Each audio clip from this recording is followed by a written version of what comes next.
Hola con todos, soy el doctor David Villafuerte y hoy voy a hablar sobre las proteínas y su relación con la obesidad.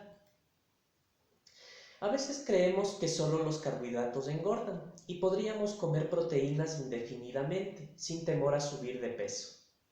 Sin embargo, esto no es cierto, pues de hecho, todos los alimentos engordan si se comen en exceso, incluso las proteínas y las grasas. Fácilmente entendemos por qué engordan los carbohidratos, pues estos son alimentos que elevan mucho los niveles de glucosa de la sangre.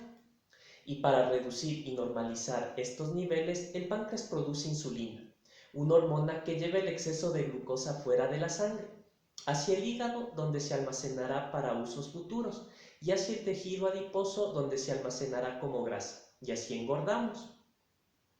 Sin embargo, las proteínas y las grasas no elevan los niveles de glucosa de la sangre, pero sí pueden engordarnos porque estimulan la producción de insulina en el páncreas. Y es esta hormona la que aumenta nuestras reservas de grasa. De hecho, se conoce bien que la secreción de insulina depende en un 23% de la glucosa en sangre y en un 10% del consumo de proteínas y de grasas.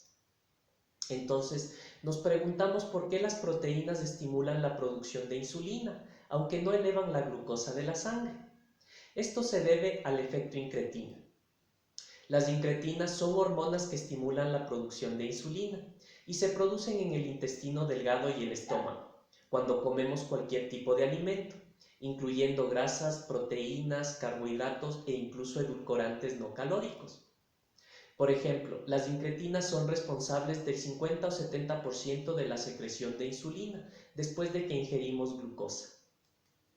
Por eso, la insulina sube más cuando la glucosa se administra por vía oral que cuando se administra por vía intravenosa y evita pasar por el estómago y el intestino delgado, lo que impide que se liberen incretinas. Otro ejemplo es el consumo de ciertas proteínas animales, como la de suero de leche o lactosérica, que produce un aumento de incretinas del 298%. Por eso los lácteos elevan mucho los niveles de insulina.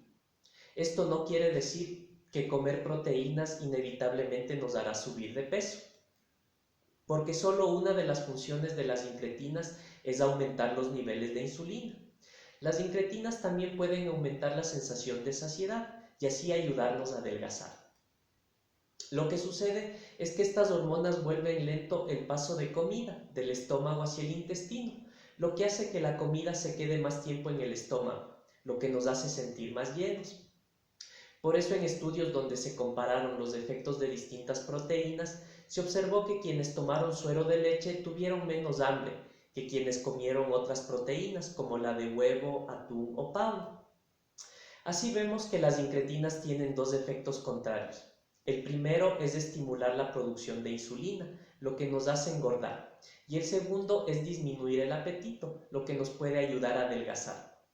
Así que para saber si las proteínas engordan, debemos preguntarnos cuál de los dos efectos es más potente. De esta manera debemos considerar a cada proteína por separado, puesto que cada una tiene un efecto distinto sobre el peso. En este sentido, las dos proteínas más estudiadas son la cárnica y la láctea. Con relación a la proteína cárnica, estudios al respecto en Norteamérica concluyen que la carne roja procesada y sin procesar se asocia a un aumento de peso, incluso mayor que el de los postres o los dulces.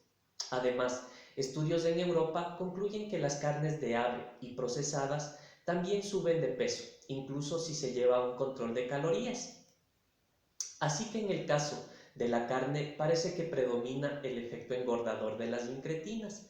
Sin embargo, en el caso de los lácteos pasa algo distinto. A pesar de que suben mucho los niveles de insulina, los estudios no los asocian con aumento de peso.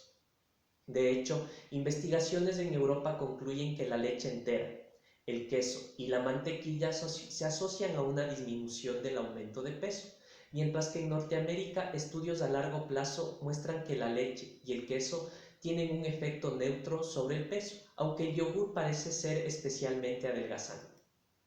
Pero, ¿por qué hay tanta diferencia entre la proteína cárnica y la láctea? Parece ser que los lácteos se diferencian de las carnes en el tamaño de sus porciones.